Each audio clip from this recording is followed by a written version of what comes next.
Hello, today I'm going to show you how to approach a coconut, one coconut. Right, now first off, when you buy a coconut, it's probably best to go to a store that's got quite a high turnover.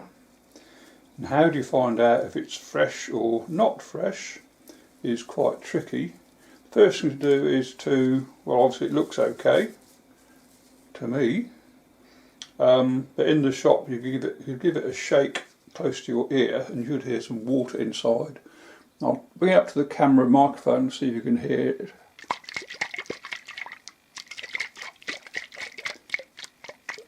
Maybe you can't hear that sound, but that's what it should sound like if you can hear that sound.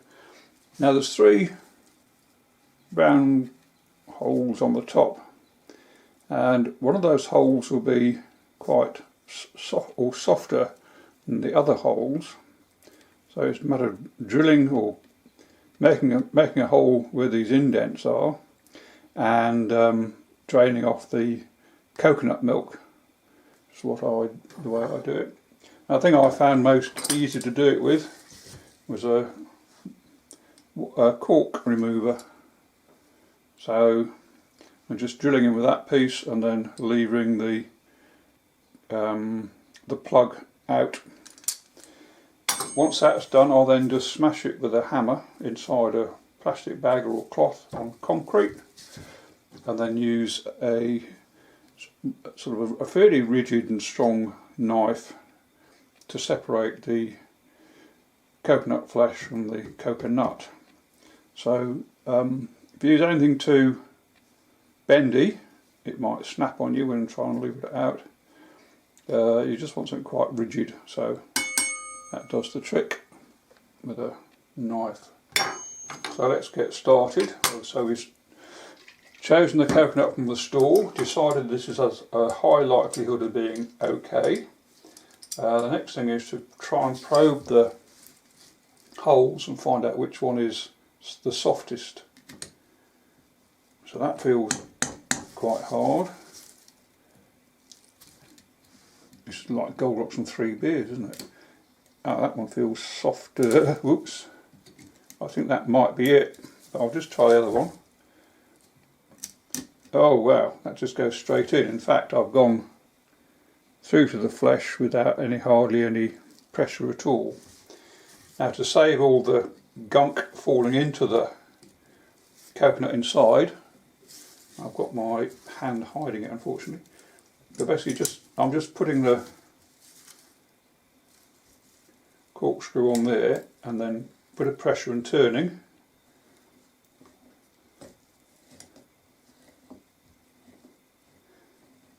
And that's that done, and then just pull.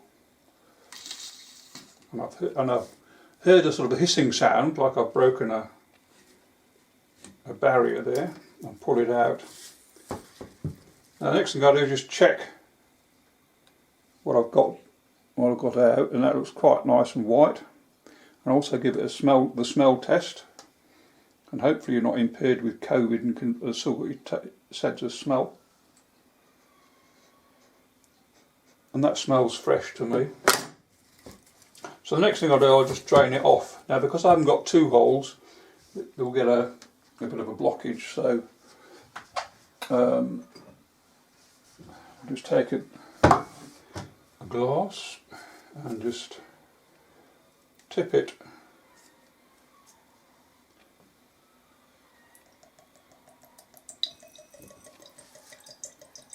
And then basically just leaving it to drain off. Now, whilst I'm letting that drain, I'll find a plastic bag. Conveniently found a plastic bag. And what I'm going to do there is take this out to a piece of concrete and wrap the coconut in the plastic, and then some cloth. Now that feels like I don't think it's fully drained. I've got an airlock.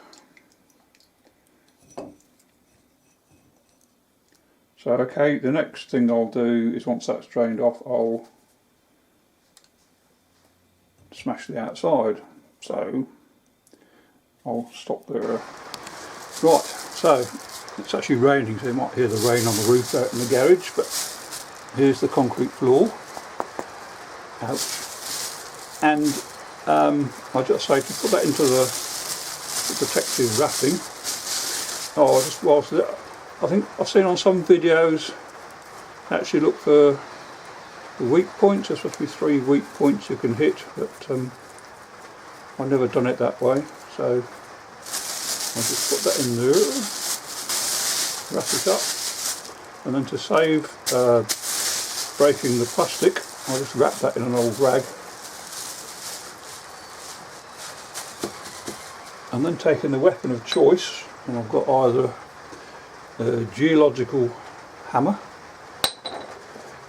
what's called a bolster hammer, which is really hefty, and a claw hammer. So normally I use that because I think maybe the small point of contact might break it. But I'll give that one a go. So that's the real heavy one. So minding my fingers.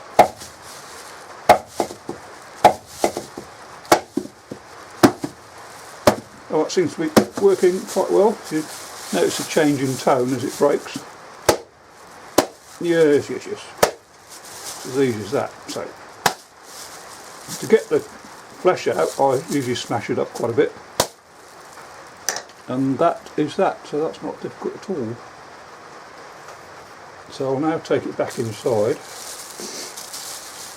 So unwrap it, make sure it's all broken up. Yep. And I was going to say before, if I haven't said before, the liquid that comes out, I don't drink that until I've actually checked the inside. Because one coconut I did have, I drank the liquid first and it tasted a bit off. And then I smashed the coconut and found it quite mouldy inside. So, but I did survive. So yeah, this one looks nice and pure and clean. So it's nice white flesh. Give them a smell test. Yep, it smells like fresh coconut, so cool. Right, next step is to take the coconut off the husk. Right, so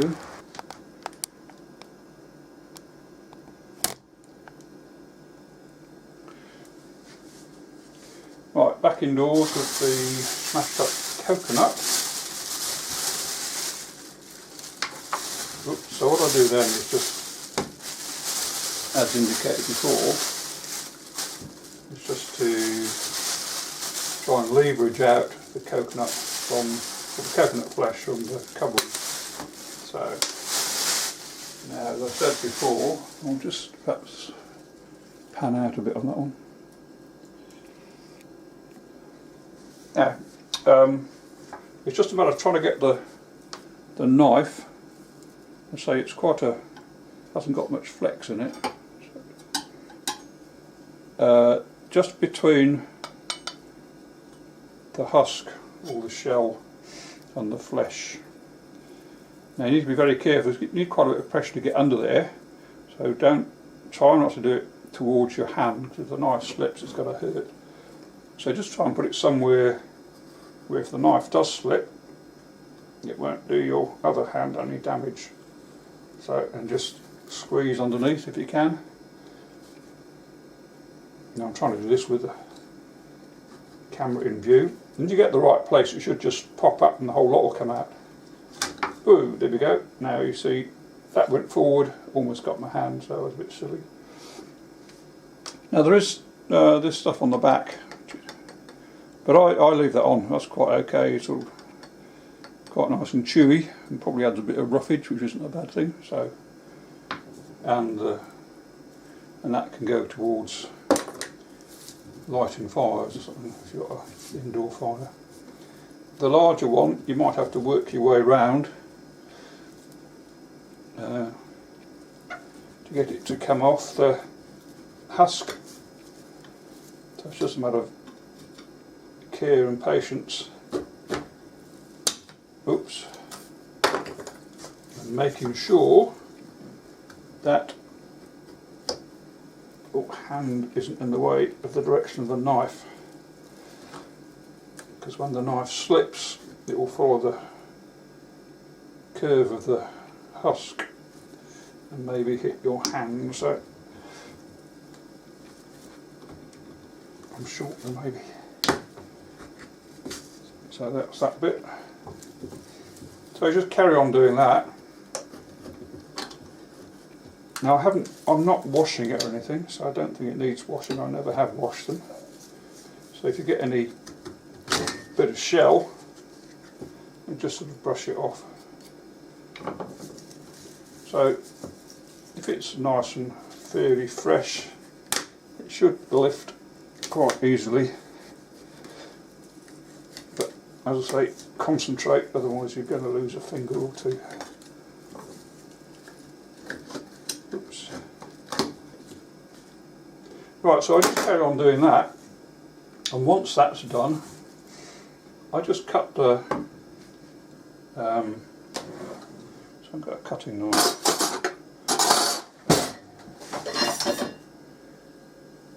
I just cut the coconut into bite-sized pieces. I think when you feel a bit, you want to go to the fridge for a browse for food. I find this is quite a carb-free way of fending off the munchies.